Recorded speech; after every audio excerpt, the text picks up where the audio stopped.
क्या सच में पीरियड्स वाली महिलाएं अपवित्र होती है?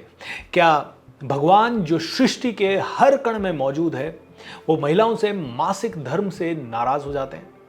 और उस समय अगर कोई भी महिला सेवा पूजा करती है तो भगवान कहते हैं नहीं, मैं ये सहन नहीं कर सकता। दोस्तों, आज हम इस सवाल का उत्तर खोजेंगे क्योंकि बहुत सारे लोग मुझसे भी ये सवाल पूछते हैं और बहुत सारे पूजा पाठ में मैं देखता हूँ कि जब भी स्त्रियों को ऐसी प्रॉब्लम होती है तो वो साइड में खड़ी रहती हैं, वो पूजा पाठ नहीं करती एंड वो कहती है नहीं, मैं हाथ नहीं लगा सकती।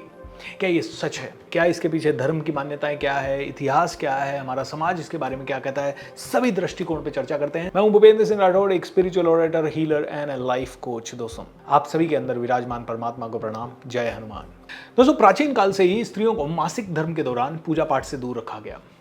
कारण अक्सर धार्मिक पवित्रता बताया गया, लेकिन क्या यह वास्तव में धर्म का आदेश था? यह समाज की सुविधा थी। हमें इतिहास, शास्त्र और विज्ञान तीनों को इससे देखना पड़ेगा। दोस्तों, आइए इस पर एक खुली और ईमानदार चर्चा करते हैं इस वीडियो के माध्यम से। और आप भी अपने जो भी पॉइंट्स हो ना इस वीडियो के नीचे जरूर रखें, एक डिस्कशन करते हैं। और अगर आपको मेरी बात उचित लगे तो आप डेफिनेटली लोगों के साथ इसे शेयर भी करें एंड चैनल को सब्सक्राइब भी करें। तो दोस्तों, पहली बात तो शास्त्रों के हिसाब से अगर व्याख्या करें तो मैंने बहुत सारी चीजें पढ़ी इस वीडियो को बनाने से पहले, और किसी भी वेद में कहीं पे भी ये नहीं लिखा है या किसी भी शास्त्र में नहीं लिखा है कि पीरियड के दौरान महिलाएं पापिनी हो जाती है, दूषित हो जाती है। ऋग्वेद में तो स्त्री को ऋतुमती कहा गया है, यानी कि ऋतु वाली, डिफरेंट ऋतु वाली। जैसे कि एक मौसम का साइकिल होता है ना, जहां सर्दी, गर्मी, बरसात सब कुछ है, ऐसे ही एक स्त्री समाज को खुशियां ही खुशियां देने वाली है। संतान के रूप में खुशी देना, माता के रूप में खुशी देना, बहन के रूप में खुशी देना, पत्नी के रूप में खुशी देना, मतलब they are playing different roles and उन डिफरेंट रोल्स को प्ले करने के लिए उन्हें एक नेक्स्ट लेवल की ऊर्जा दी गई है, और वो ऊर्जा है सृजन करने की ऊर्जा। दोस्तों, हमारे यहाँ मनुस्मृति नाम का ग्रंथ है।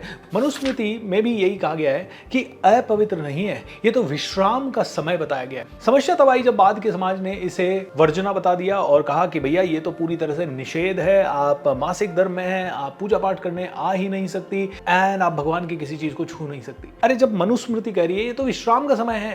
अब जितने भी हमारे ऋषि मुनि साधु संत रहे ना, और जितने भी हमारे ग्रंथ रहे, उन्हें ये पता था कि वो समय जो होता है एक स्त्री के लिए वो बहुत ज्यादा ट्रॉलसम होता है, वहां शारीरिक पीड़ा ज्यादा होती है। और उस समय का अगर जमाना देखा जाए तो उस समय सारे काम हैवी होते थे। स्त्रियों को जंगल से जाके ईंधन लाना पड़ता था, लकड़ियां काटनी पड़ती थी, गाय भैंसों का भी काम करना पड़ता था। बहुत बड़े चौड़े लंबे चौड़े परिवार होते थे, उनके लिए खाना बनाना, बच्चे भी 7-7 8-8 हो जाते थे, उन बच्चों का भी ध्यान रखना। तो कितना सारा काम एक स्त्री के लिए रहा होगा। हमारे पूर्वजों ने, हमारे एल्डर्स ने एक ऐसी व्यवस्था बनाई कि वो 4-5 दिनों में स्त्रियां पूरी तरह से विश्राम करें। मासिक धर्म जो है वो शरीर का डिटॉक्सिफिकेशन का प्रोसेस है। शरीर में जितने भी प्रॉब्लम्स या जितने भी टॉक्सिन्स जमा हो जाते हैं उन्हें शरीर से बाहर निकालने का ये एक प्रोसेस है।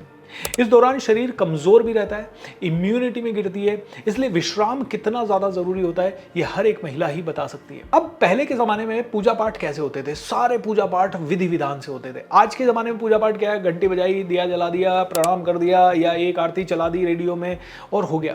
पहले क्या होता था? स्त्रियां बहुत ज्यादा धार्मिक होती थी, बहुत ज्यादा रिचुअलिस्टिक पूजा पाठ होते थे कि आपको नहा धो के पूरे बर्तन मांजने हैं, पूरे साफ सफाई करनी है, पूरा मंदिर क्लीन करना है, उसके बाद मंदिर में आपको दिया या सब जलाना है। इवन आपको बहुत सारे व्रत उपवास भी रखने पड़ते थे, जागरण वगैरह भी करना होता था।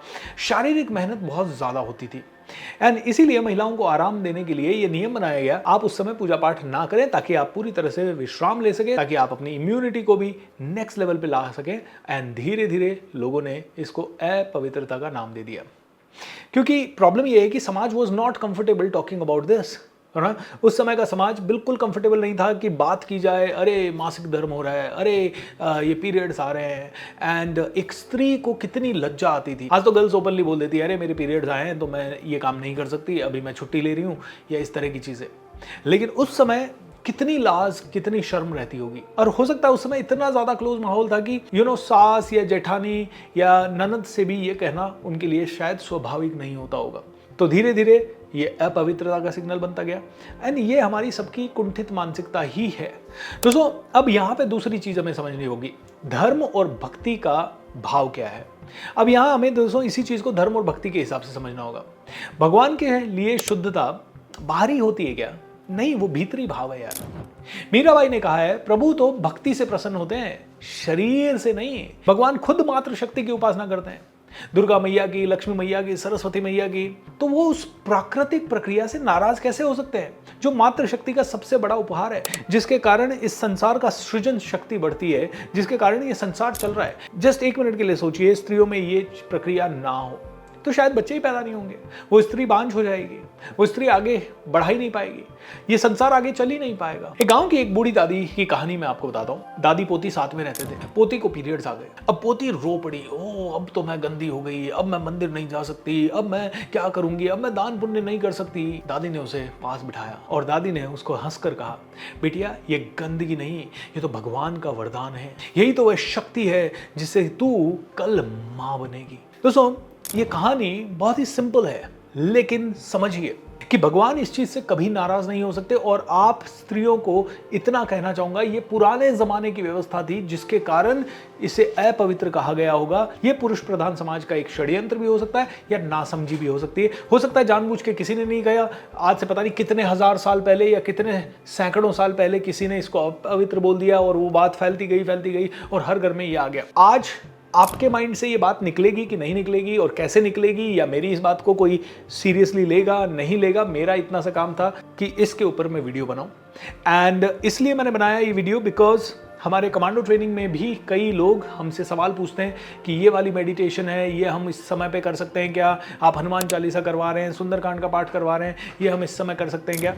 मैं इतना ही कहूँगा, देखिए हनुमान जी महाराज, भगवान श्री रामचंद्र जी, भगवान कृष्ण, ये परम पिता परमेश्वर, अल्लाह, ईसा मसीह, जितने भी देव पुरुष आए होंगे, ये लोग इतने बड़े उदार दिल के थे कि इनको अगर सूली पे भी लटकाया गया ना तो इन्होंने कहा भगवान इन सबको माफ कर देना, क्योंकि इन्हें नहीं पता कि ये क्या कर रहे हैं। ये कहते हैं कि जितने भी बहुत बड़े स्पिरिचुअल लीडर्स आए उनको सबको यातनाएं दी गई। भगवान महावीर के कान में कीले ठोक के चला गया कोई, भगवान बुद्ध को कोई गालियों पे गालियां देने लगा, और जब उनकी मृत्यु हुई तो किसी ने उन्हें जहर दे दिया, और उसके बाद भी वो कह रहे हैं इसका कोई दोष नहीं है इसमें, ये तो विधि का विधान था, इसे कुछ मत कहना, इसे कुछ मत कहना, इसने जानबूझ के नहीं दिया है।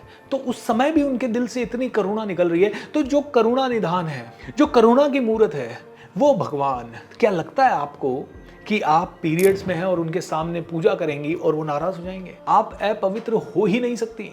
और अगर आप उस समय में अपवित्र हो तो उस समय में अगर आप अपने छोटे बच्चे को दूध पिला रहे हैं तो फिर तो बच्चा अपवित्र हो गया। आप अगर उस घर में रह रहे हैं तो फिर तो वो घर अपवित्र हो गया। आप किसी भी चीज को हाथ लगा रहे हैं तो वो अपवित्र हो गई। आप तो घर के दरवाजे को हाथ लगा रहे हैं तो वो अपवित्र हो गया। ऐसे थोड़ी होगा। आप अपने सास के साथ या घर परिवार के किसी भी व्यक्ति के साथ बैठे हुए हैं, अपनी बहन के साथ बैठे हुए हैं, माँ के साथ बैठे हुए हैं, क्या वो सभी लोग अपवित्र हो गए? I mean it's impossible. ये दकियानूसी चीजें आज निकालनी पड़ेगी। एंड हाँ, आज 21st सेंचुरी में तो आज बहुत ही सहज माहौल है। आज उतना हार्डवर्क करने की जरूरत नहीं है, न महिलाओं को करना है न पुरुषों को उस लेवल का हार्डवर्क करना पड़ रहा है। आज अगर आपका शरीर स्वस्थ है, आप आराम से पूजा पाठ करें, आप आराम से मंदिर भी जाएं, आप आराम से जो भी करना है करें। एंड अगर फिर भी डाउट है तो आप अपनी इच्छा से रुकना चाहें तो रुक सकते हैं। बाकी ये अंधविश्वास है। आपको रेस्ट देने के लिए, आपको सपोर्ट करने के लिए, आपको एनर्जी देने के लिए, आपका ध्यान रखने के लिए ये व्यवस्थाएं थी और समाज ने उनको उल्टा कर दिया। आप पूजनीय हैं, आप ज़बरदस्त हैं और मैं चाहूँगा कि हर एक पुरुष ये जिम्मेदारी ले कि ये वीडियो हर एक महिला तक पहुँचे और हर एक पुरुष भी इसे देखे, हर एक दादी दादा तक पहुँचे, क्योंकि कई बार दादी दादा इस चीज़ को ठीक से नहीं लेते हैं। तो इन छोटी चीज़ों से न स्त्री को जज करें, न किसी पुरुष को जज करें, बल्कि ये सारे विषय श्रद्धा और प्रेम से जोड़ें, क्योंकि सच्ची पवित्रता शरीर में नहीं, वो तो भाव में होती है। तो दोस्तों एक प्रण लेते हैं छोटा सा। आज से किसी भी माँ को, किसी भी बहन को, किसी भी पत्नी को, किसी भी बेटी को या किसी भी महिला को कभी भी ये महसूस ही ना हो कि उन्हें पीरियड्स हो गए, इसका मतलब वो अपवित्र हैं और वो 5 दिन they have to really be shameful या they have to be really feeling low. No, it's time to celebrate. आज की डेट में कई लोग तो पीरियड्स जब आते हैं बच्चों को तो they celebrate. So, आप कितने मेच्योर हैं ये इस चीज़ पे डिपेंड करता है कि how you celebrate, how you live your life. एक बार फिर से कहना चाहूँगा, अगर आप मानते हैं कि पीरियड्स कोई पाप नहीं, ये प्राकृतिक वरदान है, तो इस वीडियो को ज़्यादा से ज़्यादा लोगों के साथ शेयर करें। नारी ही शक्ति है, नारी पूजनीय है। सपोर्ट करें। Lots of love and thank you so much. Bye bye.